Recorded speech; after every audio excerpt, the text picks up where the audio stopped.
Gregory Soto is a Philadelphia Philly, as well as Kody Clemens. And in classic Gregory Soto fashion, he has to just one more time make everybody argue and be like super controversial on his way out. We're going to talk about the trade today on Locked On Tigers. You are Locked On Tigers, your daily Detroit Tigers podcast. Part of the Locked On Podcast Network, your team every day.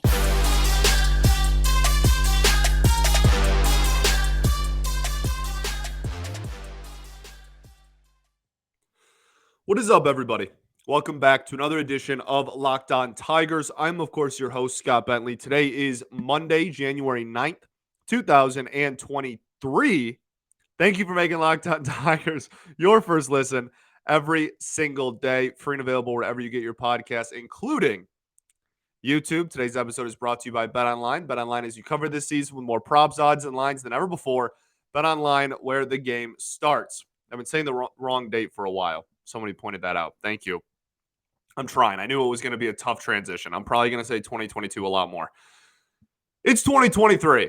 And with the 2023 season, we'll bring new moves. Y'all wanted moves? We got moves. I wanted moves. We got moves.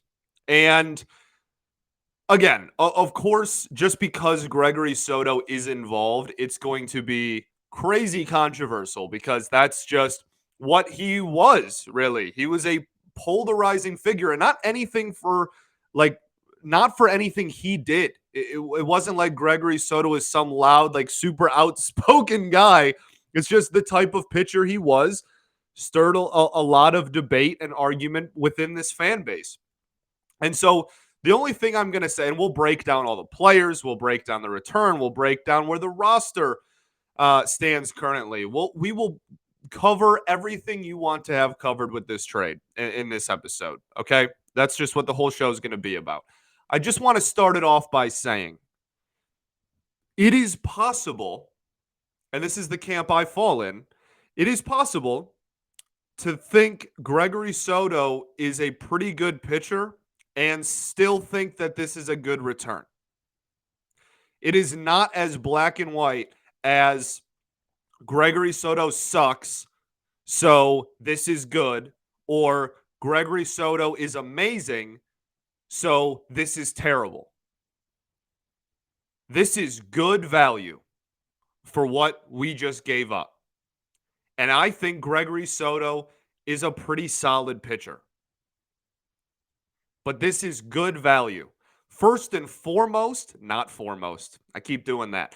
First off, I think the biggest thing that you can just point to right away, and again, this doesn't have to do with how good the players are or anything, but just optically, on paper, you traded a relief pitcher and Kody Clemens. I don't want to forget about Kody, but I'm not sure how much of a future Kody Clemens has as an everyday starter at the major league level, but we can talk about that later. You traded a reliever for 3 bats. Relievers are Gregory Soto is going to get you what? Somewhere between if we go like really low versus like really high, we make the range really big, 40 to like 70 innings on any given season. You traded one dude that's going to be at most 60 to 70 innings, like at most. And in return, you got 3 bats, 2 of which could get legitimate playing time this season, like immediately, and have 5 years of control left. And the other one has 6. Just optically, that alone is solid value for a relief pitcher. Okay, now we'll talk about the players individually and whatnot, but just I want to start off with that because that's a thumbs up. 3 dudes that could potentially play every day. I don't think all 3 will be everyday players, but 3 bats, 1 reliever, good value. All right. So my brain is just going in so many directions when these kind of moves happen. So where do we want to start? I guess we can start. We'll end with like where the team is now and whatnot. So we will talk about the trade first. Let's talk about the return We'll talk about the players, then we'll talk about Greg, then we'll go on to whatever else we need to do. So I think the biggest, I don't want to call it a lie because that seems way too dramatic, but one of the biggest like myths I saw after this trade was, oh, the Tigers are getting like 3 bench players, and so that's dumb, and this is a bad trade. They're bench players on a team that made the World Series, and one of them played in like 115 games. He wasn't even really a bench player. One of them started more than he didn't start this season. So that's not even really true. But even if it was like these are all 3 like depth bench, they are depth bench pieces, quote unquote, for a really good baseball team. And the Detroit Tigers, I hate to be the bearer of bad news if you haven't come to terms with this, are not a very good baseball team right now. And so if you can trade one player and get 3 that all potentially could have impacts at the major league level immediately and for the next 5 years, that also is a good move. So this, like, oh, they're just going to be, because they were depth pieces for the Phillies, they're going to be depth pieces for us, is just preposterous. And that's also not me saying that these dudes are going to be, all 3 are going to turn into everyday players either. The likelihood of that is also relatively slim. Okay, I'm not trying to sell you that these 3 dudes are all going to be 162 game like starters for their entire careers. But and in the same breath, the whole like, oh, they're not prospects, they're all like 26, they're all between 25 and 27 years old, all 3 of them. Like, oh, like they're not prospects, they're not young, like they are what they are. That, like, that's kind of in the same breath of what the conversation I just had. Like that's also, it's not that black and white. Nothing is. Everything's a spectrum. It's not that black and white. Like these guys couldn't find everyday spots. And again, one of them played in over 110 games. But they couldn't find everyday spots. Well, again, that's because they were playing on a really good team that made the World Series and added more pieces this offseason. The Phillies have only added more. So the argument that, oh, they didn't play as much in Philadelphia, like that means they're bench players, that they're and like, when did utility player get such a negative connotation? When did that happen? I would like to talk to the person that made utility man such a negative connotation between like all fan bases. When did that happen? Utility players rock. All a utility player means they play multiple positions. That doesn't mean they're a bench player. That doesn't mean they only play in 80 games a year. Ben Zobrist was a utility player and was like a 5-win player and an all-star. And he played in like 6 different positions his all-star season, one of his all-star seasons. Like, utility player doesn't mean like bad. I don't know when that happened. And again, I'm not trying to sell you that any of these dudes are Ben Zobrist or anything. I'm not. We'll get into my opinion of the individual players themselves and what I think that they could be. But there's just a lot, like initial trades happen and everybody just immediately just like fires off their opinion is like, this is garbage, this is great, this is whatever. Like, some of the instant like hothead reactions were just wild to me. And so I just wanted to address all of those. Like these guys will play here. 2 of them, especially right off rip, are going to get legitimate playing time. And that's awesome. Because we have 2 guys now that, I mean, we got 3, but again, we have at least, we'll put it that way, 2 guys now who are in their mid-20s with 5 years of control left that are going to have the potential, if they're good enough, to play every day and become everyday ball players on massive positional needs or be utility players, whatever, for a reliever and an organizational depth bat that was not going to make the major league roster this season and is older than these guys or same age-ish. So I just wanted to start with those. The optics, the initial reaction of whether it was negative or positive, just like the initial optics of the deal, I like, and I found it really wild that so many people didn't. So let's get into the players themselves. Okay, we'll finally get to that part of the show. I know that that's what most people want to listen to. So we'll get to that part. We'll break down all three players we got. We will just go over Gregory Soto one last time for old time's sake. Just talk about the player that we gave up. Uh, and then we will get into in the final segment where the team kind of stands now, and just like what the roster is going to look like, what the game plan is going to be, where these guys are going to play, what the bullpen looks like now, etc. Okay, so we will do all of that right after I tell you all about our friends over at Bet Online. BetOnline.net is your number one source for sports betting info, stats, news, and analysis. Get the latest odds and trends of every professional amateur league out there. From pro football to college bowl season, basketball, they've got it all at betonline.net. If you love sports podcasts, you can find those at betonline.net as well. They're the fastest and easiest way to get your betting info. So to the website today or use your mobile device to learn more. BetOnline, where the game starts.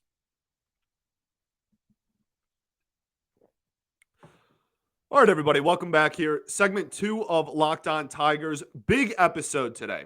Big episode. Obviously, the Gregory Soto trade is probably the biggest move of the offseason. I mean, it's either that or Joe Jimenez, right?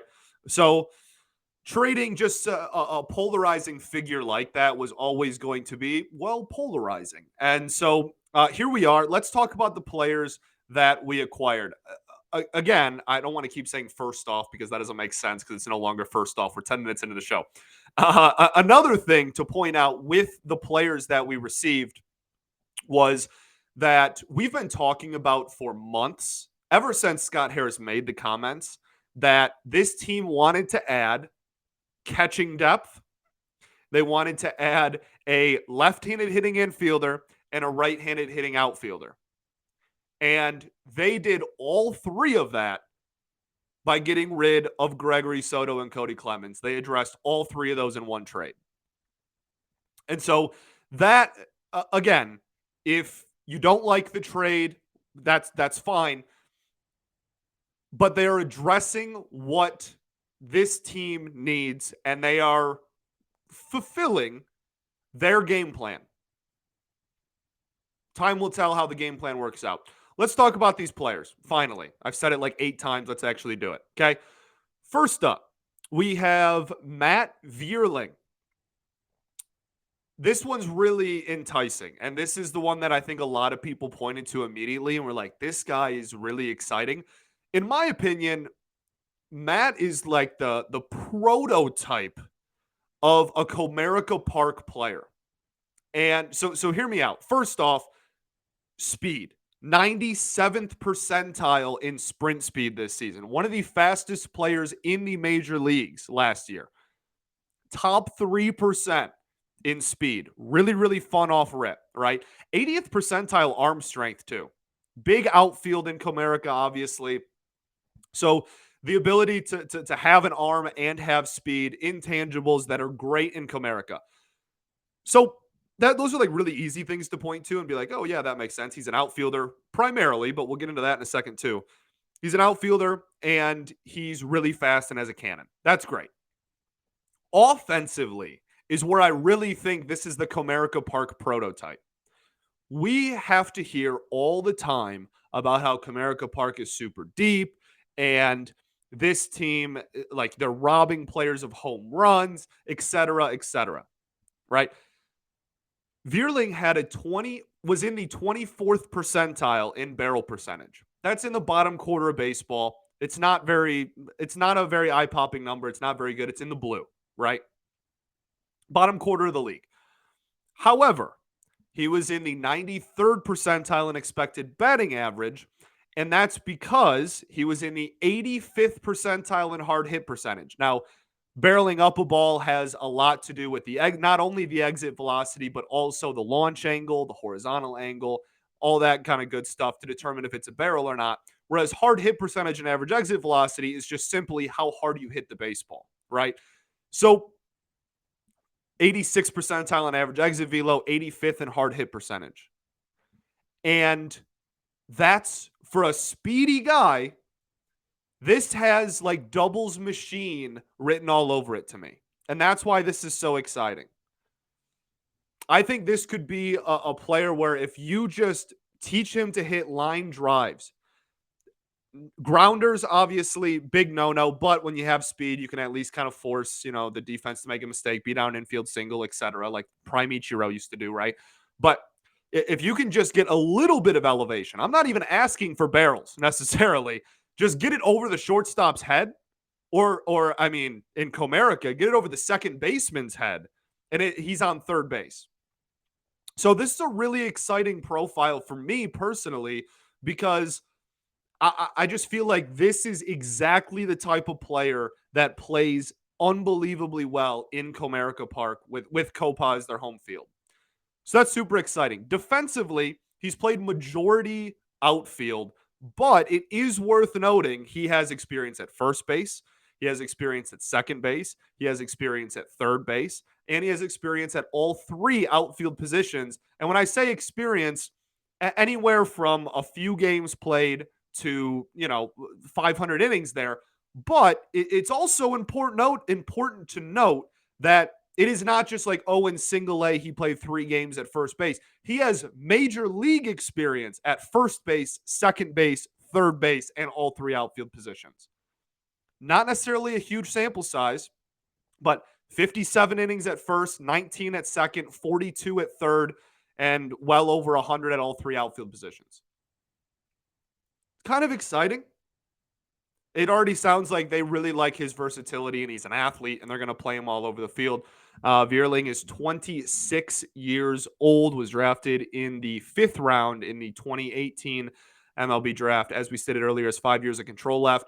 Has some decent walk numbers in the minor league level. Has not translated to the major league level yet, but if you look at K percentage all throughout really every league he's striking out pretty consistently 20% or less of the time. And that's, again, we've talked about it before. Dominating the strike zone isn't necessarily 100% just do you walk a ton. If you don't strike out, that's really nice too. So he does have, like I said, at AAA, he had a season where he had a walk percentage of over 10%. In AA, he had a walk percentage of almost 12% one season. But the K percentage really at every single level that he's gotten legitimate playing time in has been 20% or less. So, I mean, even last year, again, in 117 games played, only a 6.4 walk percentage. And it's so funny. Like I say, only a 6.4 walk percentage. That's double like all of our quote unquote utility players last year. That's like double Willie. That's like double Harold. That like double what there was. And that's like, it could probably still get better for this guy, right? So that's kind of exciting. And then the K rate was under 20% last year. Again, over 115 games played. His slash line in last season was 246 batting average, 297 OBP, and a 351 slug. Obviously, like I said earlier, you would like the slugging percentage to go up, and you would do that by hitting line drives in Comerica Park, because that would be awesome given his physical abilities. So, and then defensively, like I said, he has the tools. His outs above average was pretty middle of the road. His jump was really bad. Like his outfield jump was not very good at all. So that would be something that would immediately fix that. If you could get him to have like a Riley Green caliber jump, then I mean, you're talking about a dude who could fly in the outfield and be a really good plus defender, because even with a terrible jump right now, he's still a middle of the road defender with outs above average. So this one's pretty enticing just because of all the physical tools like that. That's what makes this acquisition really fun. And again, it sounds like, we'll talk about it a little bit later, but sounds like they're going to play him all over the diamond and not feel bad about it. Like I would not be surprised if he was playing a lot more than just outfield. It wouldn't shock me at all if he got some looks at some infield positions as well. Okay, cool. Let's get on to the next players. The next 2 players that they acquired for Gregory Soto and Kody Clemens. But first, I got to tell y'all about our friends over at Built Bar. If you're looking for a delicious treat, but you don't want all the fat and calories, you have to try Built Bar. We just got through the holidays, and I know my goal is to eat a little bit healthier this year. And if you're like me, when you want to eat healthier, but then you don't want to compromise taste. And that's just like a normal thing that most people feel like. If you fall into that category as well, you have to try Built. Built Bar is healthy and actually tasty. They're so delicious, you won't think they're good for you. They're perfect for a New Year's resolution. The cool thing about Built Bar is now, besides the fact that they have a ton of incredible flavors like churro, peanut butter brownie, coconut almond, etc., they're covered in 100% real chocolate. They're so good for you. 130 calories, 4 grams of sugar, 17 grams of protein. And now you can get them at Walmart or Sam's Club. Go pick up a 4-bar box. Go pick up a 13-bar box. But you can get Built Bar now at Sam's Club and at Walmart near you. So go get Built Bar today. All right, everybody. Third and final segment here at Locked On Tigers. Thanks for making us your first listen every day. For your next listen, check on Locked On MLB Prospects. Host Lindsey Crosby is a prospect encyclopedia. He's going deep on the MLB stars of tomorrow. It's free and available wherever you get your podcasts, including YouTube, just like us. All right, there's no way I'm done in 30. Let's get on to the next player that the Tigers acquired in this trade. We talked about Matt Vierling. Next up, we have Nick Maton, 25 years old, another guy that has played a lot of positions defensively. So I guess we'll start there. I mean, this guy has legitimate like innings at like every position. Over 200 professional innings at second base, 11 professional innings at third base, 158 professional innings at shortstop, 50 professional innings in left field, 63 professional innings in center, in right field, 7 professional innings in center field. I mean, even has 100 innings as a DH professionally. Like, he's just playing all over the diamond and getting legitimate looks all over the diamond. I think some people have pointed to this guy as like the gonna get a look at third base. We'll talk about third base later in the show as well. But this is another one that really just fits the profile of what this team is trying to do. And I said it after the Joe Jimenez trade, and I'll say it again because it keeps reproving itself in this deal. It is very much reiterates this point as well. Whether you hate these trades more than anyone and you think these are the worst trades in the world, or whether you think these are the greatest trades of all time, it is objectively true that this front office has a profile. They have a type. And they are going to see this through with their profile. That's what they're going to do. They are going to get high walk, dominate the strike zone guys on offense and on the pitching side of things. Look, man, we can call a spade a spade. Gregory Soto was never going to fit the profile of what this front office wanted. He is way too sporadic. They wanted him, I think, to take a big step forward last year or in 2022, and he didn't. And the walk numbers pretty much stayed the same with an over 5 walk per 9. It is what it is. I wish him the best. I love the dude. But this front office is going to see this through. And at least this team has an identity. That's that rant I went on with after the Jimenez trade, right? At least this team has an identity, and they are going to acquire players that fill that identity. And they're going to see if it works or not. The previous regime, I can't imagine you think it was better than the current one, but even if you do, whatever, this is Avila 2.0, which is also absolutely ridiculous to state out loud for the public to hear. But at least they have an identity, and they're going to see if it works or not. Okay, cool. So, yeah, Maton is someone that, and if my pronunciation is a little off of any of these guys, we'll figure it out when the season comes along, all right? This is a dude that has really good walk numbers in the minors and also in a pretty small sample size, but in a sample size at the major league level, has decent walk numbers as well. So far in 87 games at the major league level, 216 plate appearances. He has a 9.3 walk percentage. That's solid. He's striking out a lot at the major league level, but in the minors, he didn't strike out very much. So I think that that's just going to come with development. So, yeah, I mean, if you look at any level of the minors, he's walking at like 13.5%, a 15% walk rate season, 12.5, 11, 12. Like, this dude walks a lot. and that fits the profile. Again, so the one thing that a lot of people pointed to was the strikeout numbers. They were pretty high at the major league level, again, which is objectively true, and no one's going to say anything otherwise. But at the minor league level, it hasn't been nearly that high. It's like 10% higher at the major league level than it ever was, even at its highest in the minor league level. So I think that that's something that developmentally could come along and he could get better at. At least that's what we're hoping for, obviously. Almost had a 1-win season last year in only 35 games. I'm not going to lie to you. That's pretty darn impressive. And one of the reasons for that is because of the versatility and just the good defensiveness on defense. We talked about how many different positions he's played. There are some positions, the shortstop, he was a negative defender for sure, but pretty much every other position, you can make an argument that he was at least a net zero defender. And when you have the versatility of playing whatever, 6 different positions, right? Like we talked about that with Harold all the time on this show. If you listen during the season, like Harold Castro played 7 different positions, but he didn't play a single one of them well.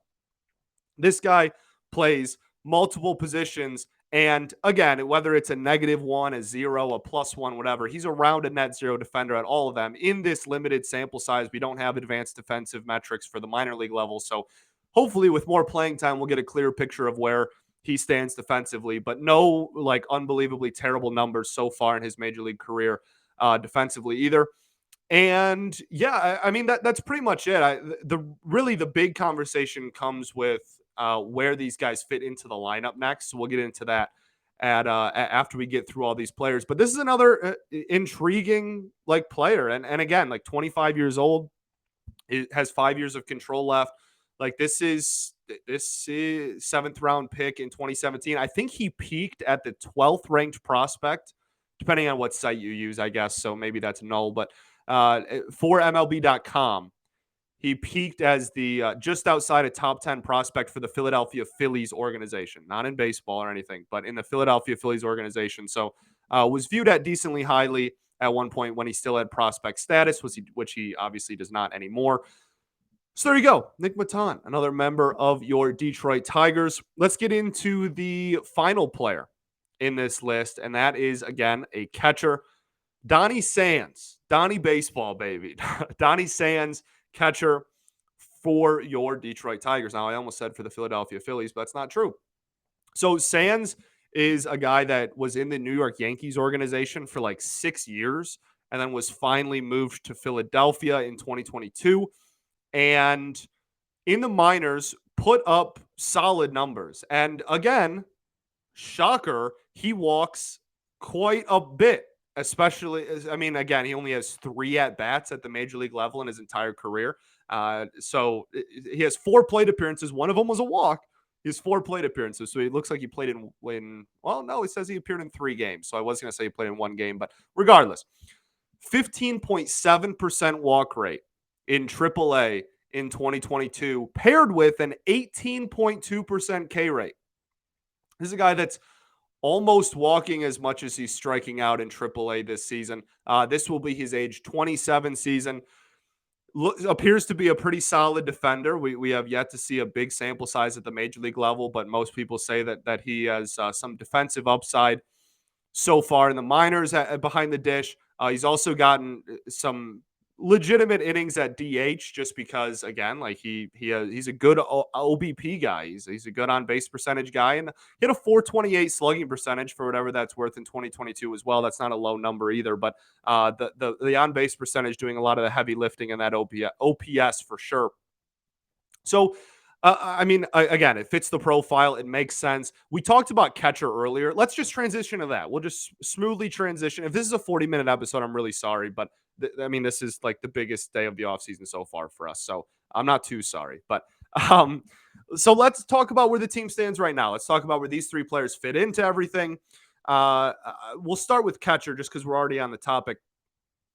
Catcher is a position where going into the offseason, I made it very clear that I wanted to add a legitimate major league catcher. Instead of that, and we talked about this last week, instead of adding a top end Wilson Contreras, etc., whatever, they went out and they got like 5 depth catchers, and that relatively loosely fit their profile.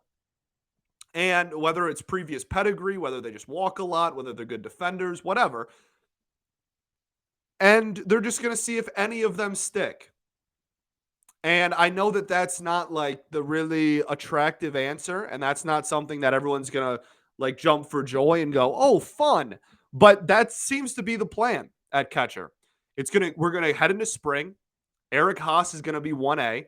1B, it's going to be Jake Rogers' job to lose, but we're going to have like 7 catchers on the first day of when pitchers and catchers report that all could legitimately fight for some playing time. And again, it's going to be Rogers and Haas to lose. Absolutely. It's going to be their presumed job going into the spring.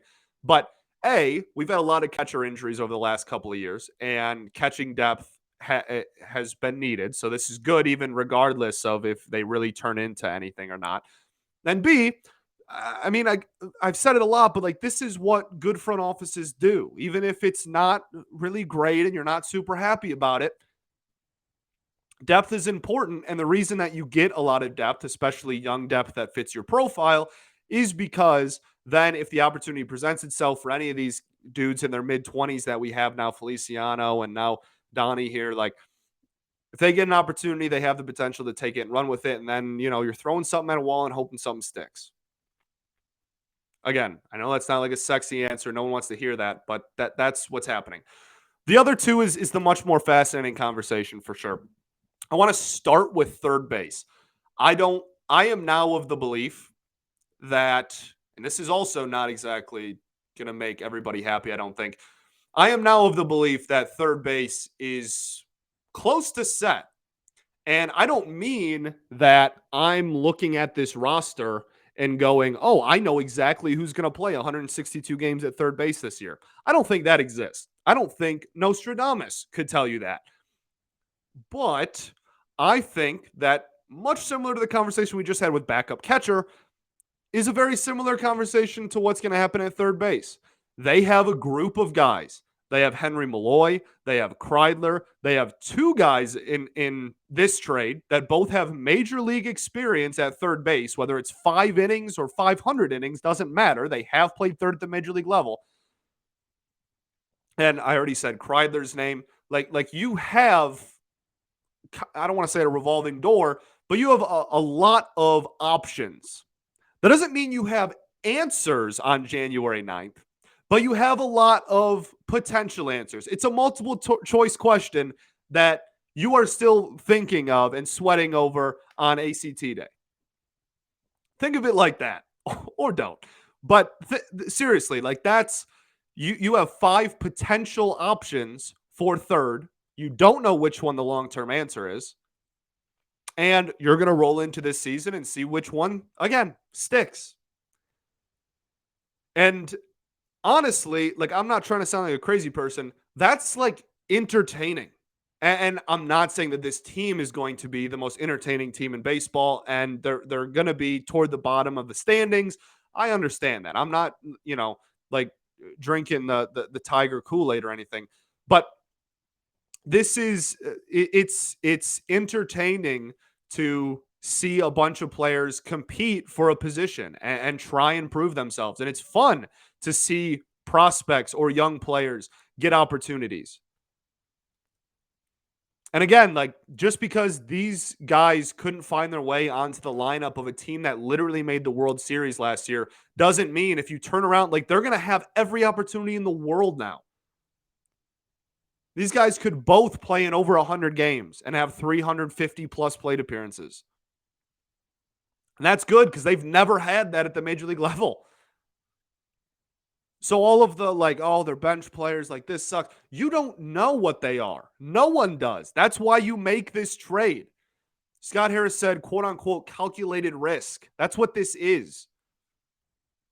I have not spent the last 35 minutes trying to convince you that these 3 dudes are going to be everyday starters. I said that at the beginning and I'm saying it again now.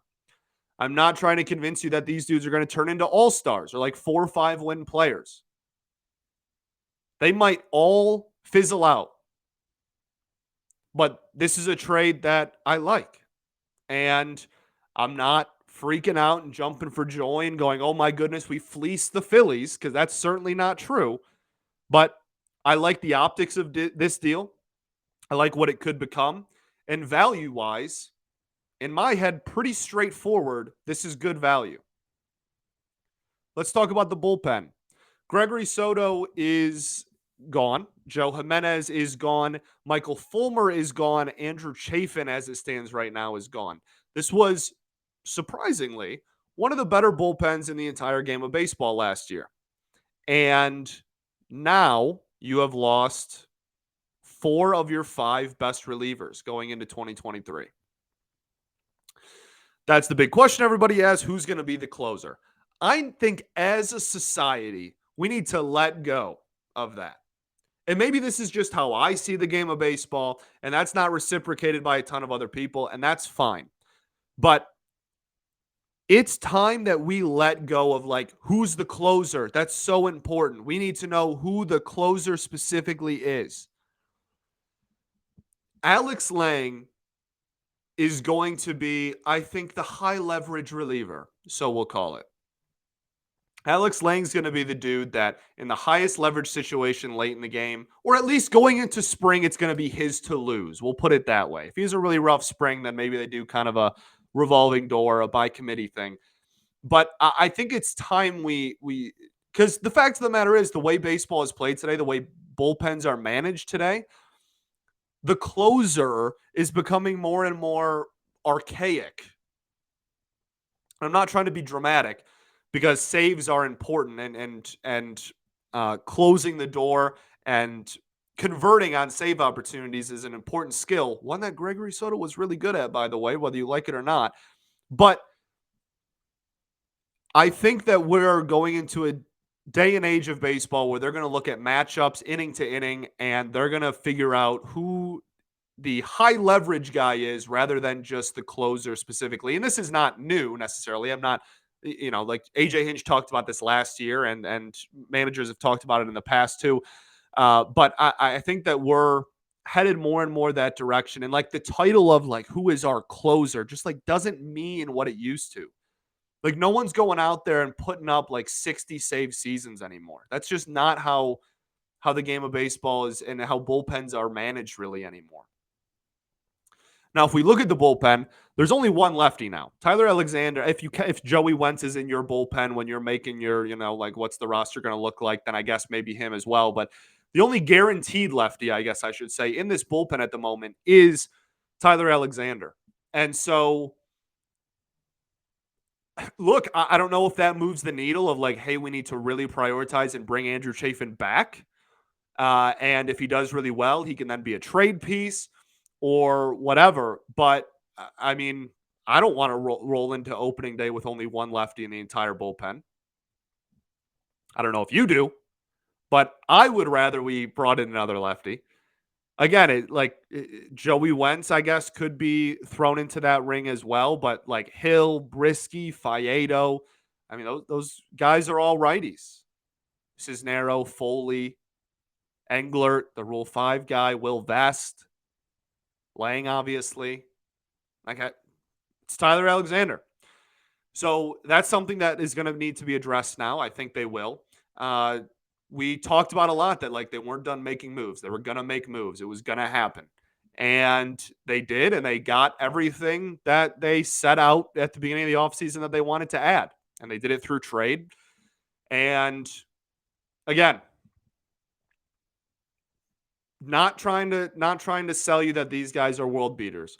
But I think that the ability to give them the opportunity to play every day or close to every day that they never would have had in Philly. And that's the reason why they're 25, 26, 27 years old and are still like fringe Major League Baseball players. Like it's not necessarily because of talent. Like Gavin Lux was like a top prospect for like a decade because he just didn't have room on the Dodgers. And I'm not trying to say that anybody on here is Gavin Lux, and I'm not trying to say that the Phillies are the Dodgers. Okay. So we can get that out of the way right now before I read a comment that says that.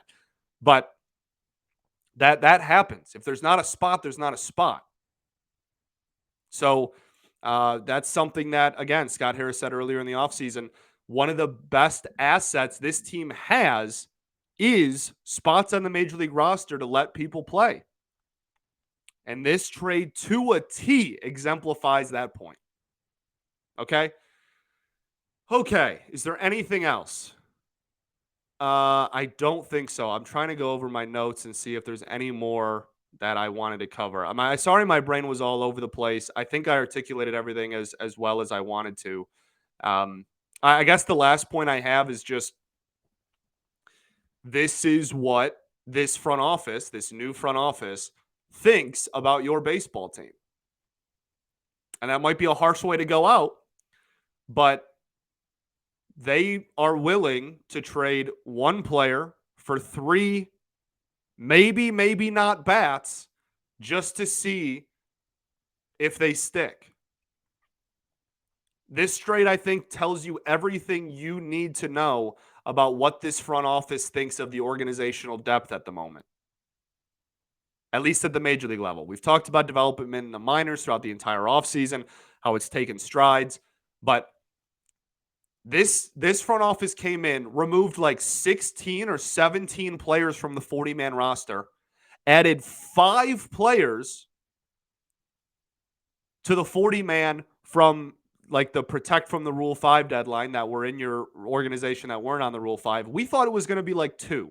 They added 5, one of which no one had on any of their like, oh, he might make the 40-man list.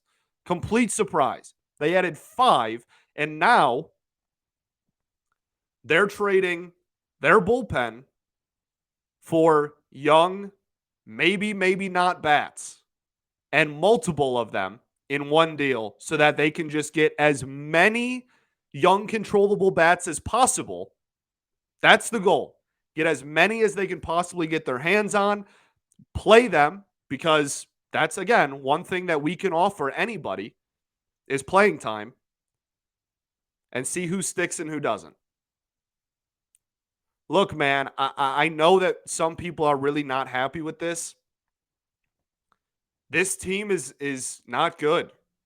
And this is what, I've said this before, this is a type of move that good front offices for bad teams have made before. Even good front offices of good teams. Cleveland does moves like this all the time. Go look at any Guardians trade for the last 5 years. Consistently, they're getting like controllable young, not even top prospects, just like, early mid-20s, controllable bats that fit their profile, and seeing what sticks. They added remember last offseason, Cleveland did not sign a single free agent. They just added like 50 million dudes from their 40-man at the Rule 5 protection deadline from their own organization and just said, yeah, one of these ought to stick. And they won the division. I know it was a terrible division, but they won their division. This front office feels that this is necessary, and that should tell you everything you need to know about how they feel about the depth at the major league level currently. And that's why they got rid of like all of it that was here when they first took over. I like it. It's like a B or a B minus deal. Nothing wrong with those. That's still a winner. Potentially. Could be a winner. We'll see. Only time will tell. As far as the Phillies goes, just really quickly at the end, I know I'm way over time, but really quickly at the end here for Philly. Look, if you look at their bullpen, they have a pretty legitimate history at this point of taking in relievers that throw hard and have command issues and honing them in. And I don't want to say fixing, because that's like really dramatic, but and getting them to a point where they have much better command. Their walk numbers go down, and they feel like that can happen again. I mean, they have like 3 dudes that I think there was just like 3 of their relievers, 2 or 3 of their relievers now with Soto combined for like over 80% of the 100+ mile an hour pitches this season in 2022. Like that. Dombrowski getting a bullpen piece. Who would have thunk it? All right. Thanks for making Locked On Tigers your first listen every day. For your next listen, check on the Locked On MLB Prospects podcast. Host Lindsey Crosby is a prospect encyclopedia. He's going deep on the MLB stars of tomorrow. It's free and available wherever you get your podcast, including YouTube, just like us. That's all I got. I appreciate y'all. Yeah. Heck of a debate here. I know that a lot of people are on either side, but yeah. Fun times. Fun times in the Motor City. Peace and love. Going to therapy's dope. I'll catch y'all on Wednesday, baby. Go Tigers.